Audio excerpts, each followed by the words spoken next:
নজর ভালো না, যদি নজর ভালো হইতো তাহলে তো আমার ড্রেসিং সেন্সের দিকে তার নজর পড়ে না। আমার রিক্সা চালাই খান, আপনার কাজ রিক্সা চালানো, আপনি ড্রেসিং সেন্সের কথা বলবেন কেন?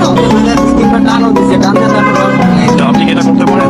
আমি বলতেছি আমি এখান থেকে পর্যন্ত যাবো, আপনি আমাকে বলতেছি নিবে না, আচ্ছা নিবে না। ভালো করে সে বলে আমার ড্রেস আপে সমস্যা, আমার ড্রেস কি সমস্যা? আচ্ছা, তোমার রিক্সা প্রথম হচ্ছে যে রিক্সা নিয়ে বেরোছো ভাড়া মারার জন্য, তাই না? নিবা তুমি, আচ্ছা নিবা না সেটা পরে কথা। তাহলে একটা মেয়ে ড্রেস আপনি কথা বলো কেন? তুমি কি কথা বলছি এই জন্য এটা বাংলাদেশ, আরো 10টা মিনিট এরকম চলাফেরা করে ওনাকে সত্য আপনার কথা মতো আমি কেন চলাফেরা করবো? এটা বাংলাদেশ।